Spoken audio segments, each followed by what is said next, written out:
Hello, everyone, and welcome to episode 11 of the Playoff Push podcast. And today we have the NFL recap for week 4 of the 2024 NFL season. We got a lot of great games this week. It was a very jam-packed week with a lot of high scoring games, a lot of high fantasy performances. One which stood out, although barely being the highest fantasy performance. It was a great game from this player. We'll touch on that later.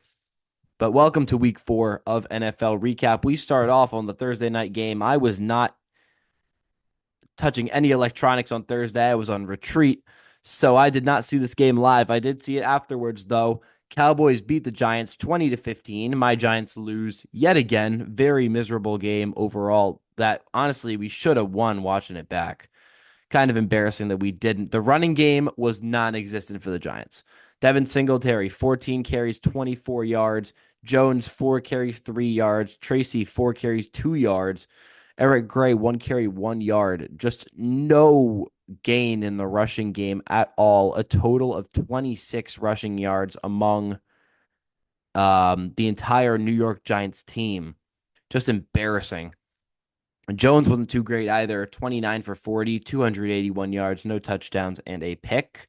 Neighbors, though, still 12 receptions, 115 yards, just continuing to put numbers up in his historic rookie season 4 weeks in. Dallas put together a pretty nice game. Dak Prescott, 22 for 27, 221 yards, and 2 touchdowns. CeeDee Lamb, 7 receptions, 98 yards, 1 touchdown. The other touchdown came from a passing touchdown to Rico Dowdle, 1 reception, 15 yards, and the tutty. Just overall, a very, mediocre game. Kind of funny that the Cowboys interception came from Amani Oruwariye, who the Giants got rid of a couple of years ago. So a pretty, ironic thing there. But week 4 starts off with another Dallas Cowboys victory. Still not leading the division, though. We'll get into the division standings later. Second game, Bengals Panthers. We get to Joe Burrow versus Andy Dalton, who had almost identical stat lines. Burrow, 22 for 31, 232 yards, 2 touchdowns, and a pick, compared to Dalton, 25 for 40, 220 yards, 2 touchdowns, and a pick. So a very, very similar stat line there. Rushing was great, too. Chase Brown, 15 carries, 80 yards, 2 touchdowns. And Chuba Hubbard, 18 carries, 104 yards, and a touchdown. So pretty, comparable teams in this game. Deontay Johnson, 7 receptions, 83 yards, and a touchdown, as well as Xavier Legette, 6 receptions, 66 yards, and a touchdown from Andy Dalton. That would be the first touchdown of the young career of Xavier Legette, the wide receiver out of South Carolina, with maybe the heaviest country accent I've ever heard. But he has a really bright future ahead of him. He's going to be a very, very solid ball player for years to come. Bengals do come out on top, though, 34-24. Jamar Chase, 3 receptions, 85 yards, and a touchdown. And another passing touchdown, this one going to Zach Moss, as he didn't get one on the ground. But Bengals come out on top in the second game, 34-24 over Carolina, ending Andy Dalton's Linsanity run 1 game in. As now we head to New Orleans, Atlanta. Atlanta barely pulls this one out, 26-24, a very tight game all throughout. Again, very similar quarterback stat lines. Derek Carr, 28 for 36, 239 yards and a pick. Kirk, 21 for 35, 238 yards and an interception. So 1 yard difference, same amount of picks, just very similar stat lines there from the quarterbacks. Again, you got to bank on it. Alvin Kamara, 19 carries, 77 yards, and a touchdown on the ground, as well as 7 receptions for 42 yards in the air. Taysom Hill had 2 rushing touchdowns on 2 amazing organized runs over by the goal line. 6 carries, 24 yards, and those 2 touchdowns for Hill, although he would be injured and I believe would stay out the rest of the game. So hopefully he can recover soon enough, as that was a really good game for him. The Falcons still somehow pull this out, probably on the pick 6 from Carr being the deciding factor in the long run, but no offensive touchdowns from the Atlanta Falcons at all. So just a lot of kicking. Younghoe Koo, 4 field goals, and the pick 6 from Mr. Derek Carr. So Atlanta does come out on top in this one, 26-24. A very tight game there in what will probably end up being 2 of the 3 viable teams in this NFC South division that has been historically weak for quite a few years.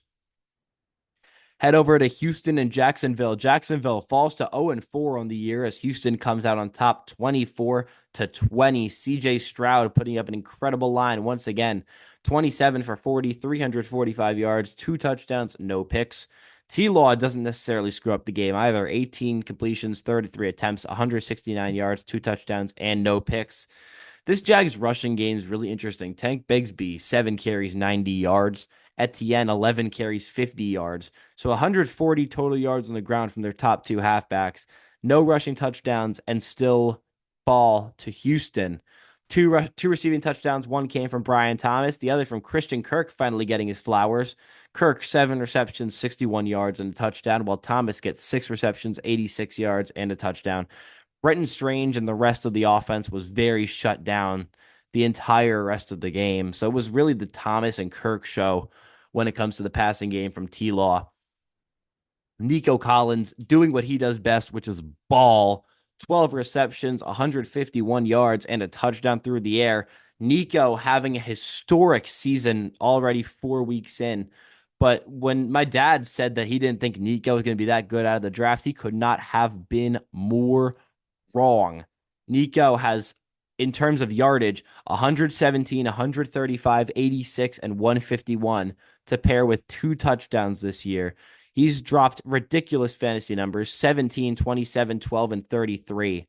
Just putting together great performances week after week. I believe currently sitting at the wide receiver 2 slot in fantasy. So pretty great there. As Houston will come out on top 24-20 in a pretty close game that should not have been that close.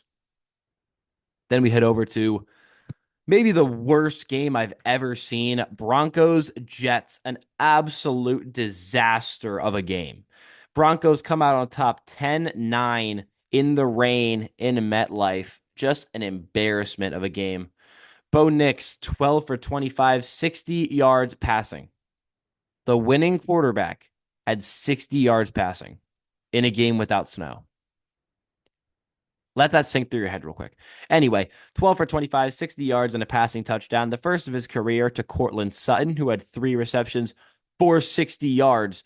So if you were to take Courtland Sutton out of the picture, Bo Nix would have 0 net passing yards, which is kind of crazy. But that's just how the Broncos roll, I guess. Javonte Williams, 16 carries, 77 yards. Jaleel McLaughlin, 9 carries, 46 yards. And this was really just a war of who could be the worst team. Rodgers, 24 for 42, 225 yards. The Jets' rushing game was shut down. Breece Hall had 4 yards on 10 carries. Just nothing good offensively from either team. And it really came down to field goals as Will Lutz missed a huge field goal to do some good there. And then Zuerlein missed one of his own. So back-to-back missed kicks that could have really changed the pace of the game. So Broncos come out on top 10-9 in an absolute disaster game. Please do not watch it. You will want to never watch football again. It's a disaster. Anyway, we're heading over to a great game, Minnesota, Green Bay. And believe it or not, the Sam Darnold Linsanity run is still continuing.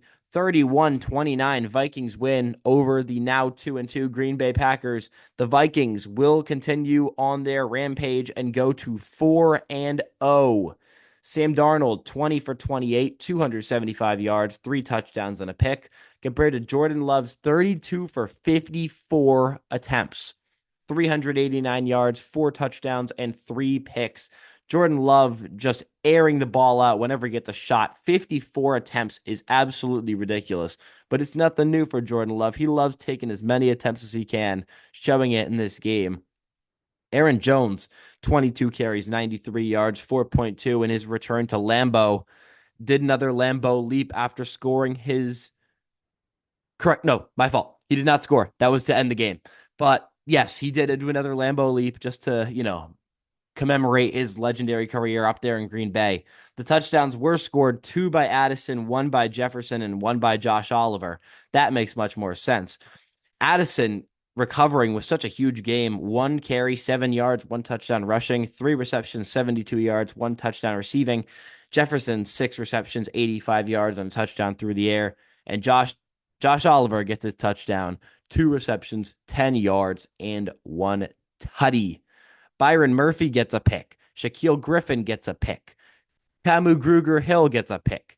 It just seemed like the Vikings defense was snagging balls from Jordan Love the entire game. And that ultimately came back to bite Green Bay, as if Jordan Love had maybe saved one of those picks and be able to lead a field goal drive, believe it or not, that's a 32-31 final score in favor of Green Bay. So even one of those picks being turned into a field goal wins the game for the Packers.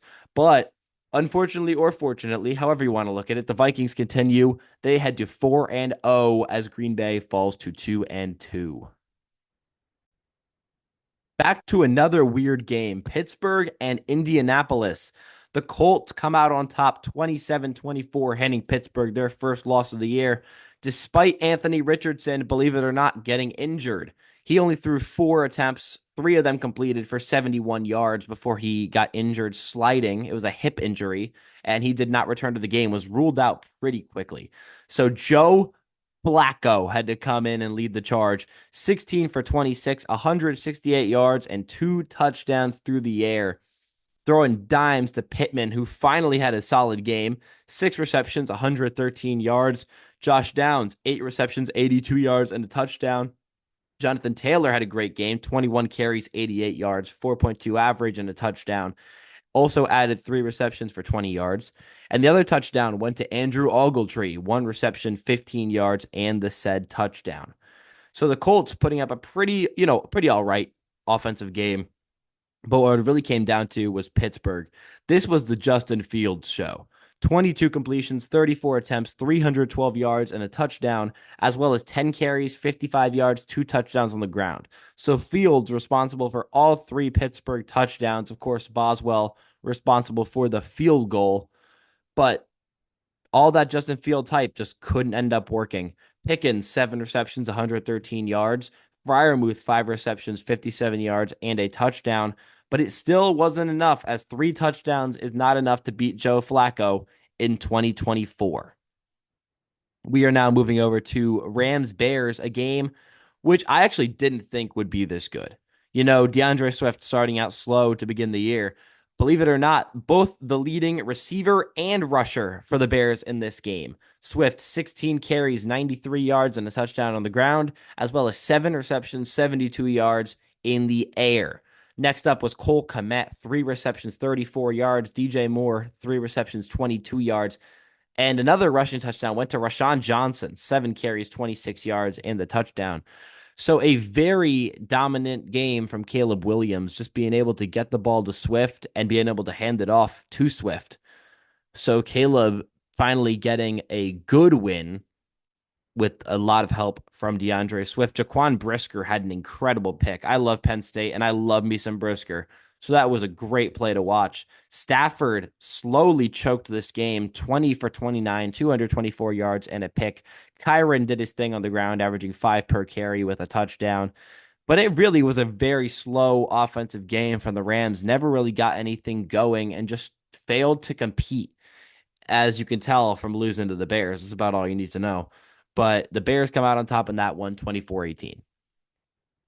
And now heading into Philly and Tampa Bay, a game that, you'd probably expect Tampa to win due to the fact that wide receiver 1, wide receiver 2, and wide receiver 3 were all down for Philly.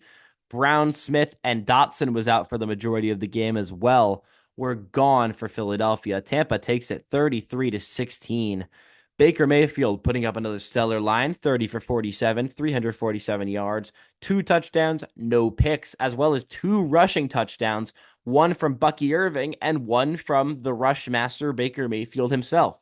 Mayfield 4 carries, 10 yards, and the touchdown, while Irving had 10 carries for 49 yards and the touchdown. Rachaad White, 10 carries for 49 yards. So the same amount of carries, same amount of yards, except Bucky Irving was the running back that got the touchdown for Tampa Bay. Mike Evans breaks out this game, 8 receptions, 94 yards, and a touchdown. Godwin does his thing once again, 6 receptions, 69 yards. Cade Otton putting up 6 receptions for 52 yards. Sterling Shepard getting nice receptions. Trey Palmer catching a touchdown. This was a great game for Tampa. It may not look like it, just purely from the box score, as they went 14-10, 6-3 in terms of scoring by quarter. But it was a very, very good offensive game for Tampa, just being able to hold the ball down, take a lot of clock with them, and get the ball to guys who, may not have expected to see the ball. Bucky Irving, Trey Palmer, Sterling Shepard, Cade Otton, just being able to spread the ball around on an Eagles defense that we think is looking pretty solid. Reed Blankenship was taken out at some point in the game. I'm unsure as to whether he returned, but Blankenship was taken out at a point. Heading over to San Fran and New England, Brock Purdy and Jacoby Brissett putting up kind of similar stat lines, both having a touchdown and a pick, except Brissett had 168 yards, Purdy had 288 yards, and Purdy had 4 less completions. Very interesting stat line when you look at that.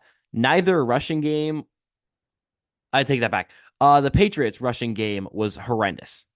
Ramondre, 3.3 average on 13 carries. And I meant to say, besides Mason, Mason was great.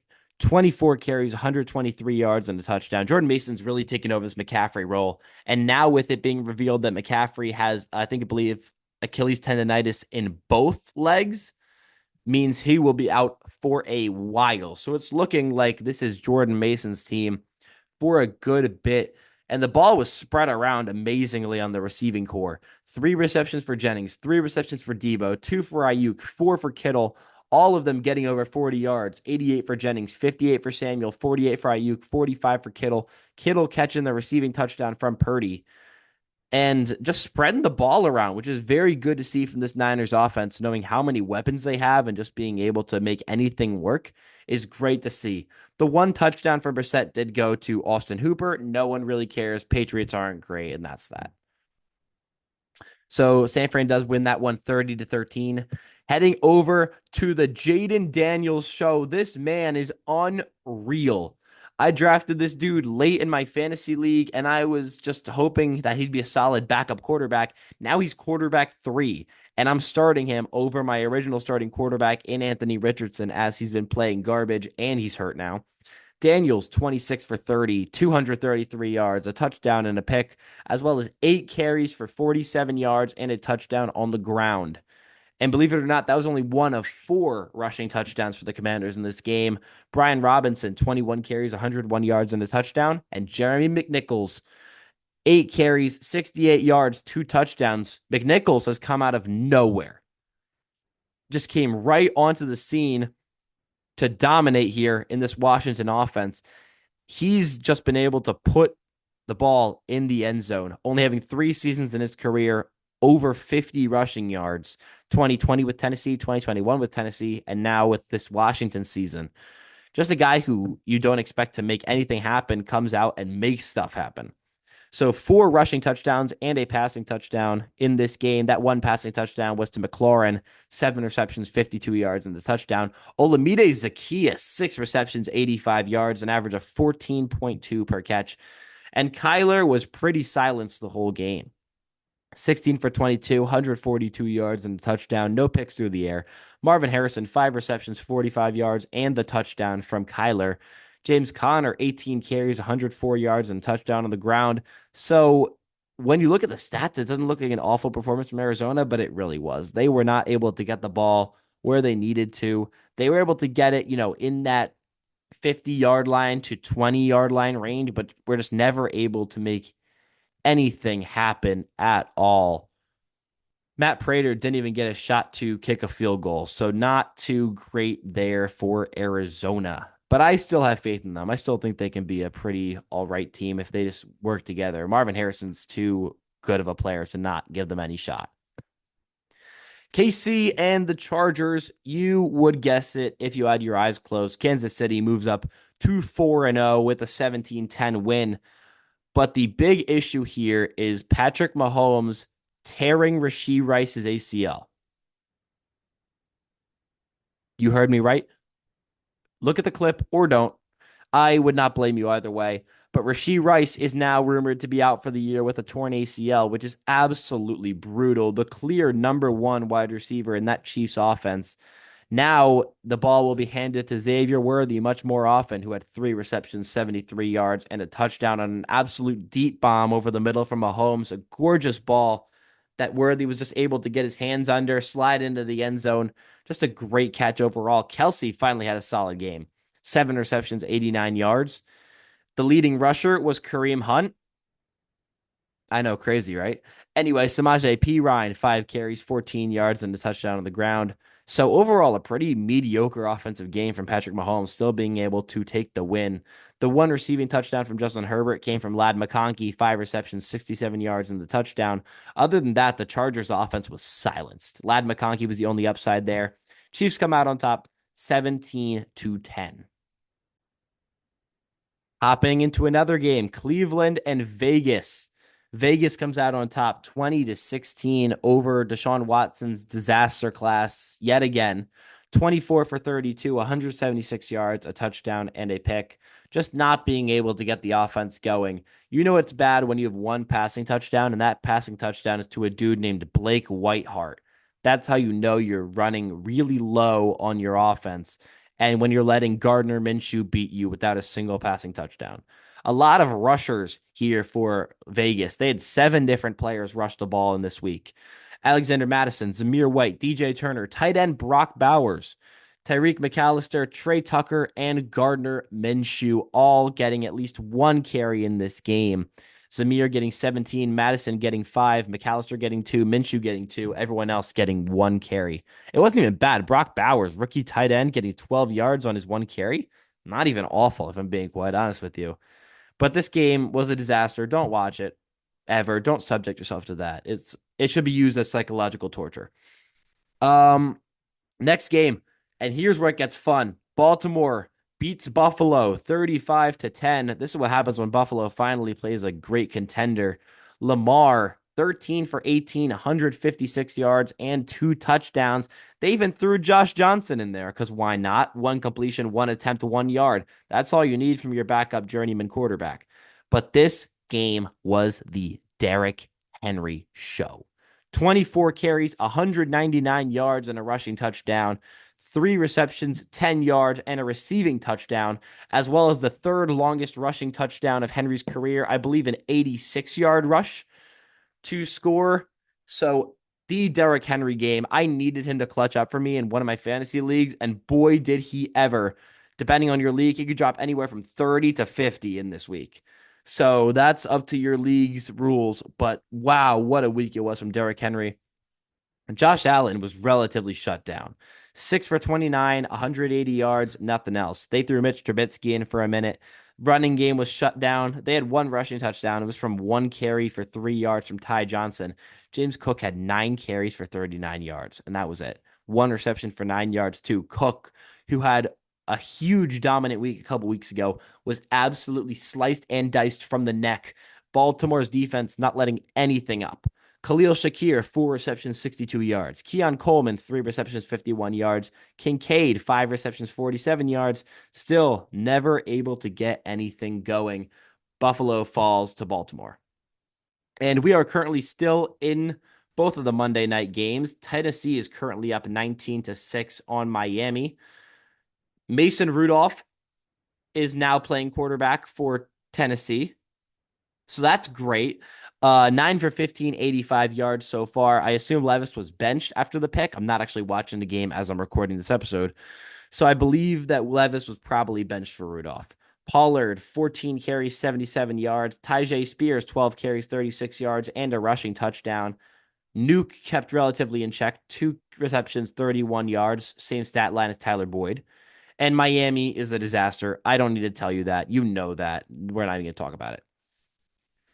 And then we get to Detroit and Seattle, the final game for week 4. Jared Goff in the first half of this game looking like 12 for 12 for 92 yards, and that is it. 3 rushing touchdowns from the Detroit Lions. Jahmyr Gibbs, 8 carries, 46 yards, 2 touchdowns. Montgomery, 8 carries, 42 yards, and 1 touchdown. Amon-Ra held pretty close.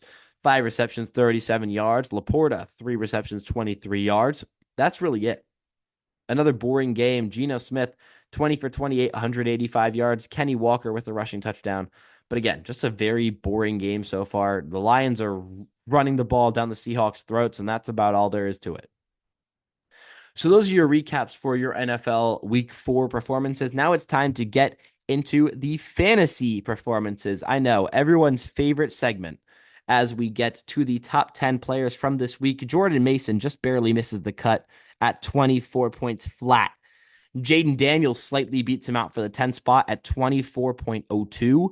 Dave, this is a guy you don't expect to be on here. Dontavian Wicks, wide receiver for Green Bay, 24.8 points on a stellar game from a guy who you might not think of when you think of that Green Bay receiver core, because they have a pretty deep core when you really look at it.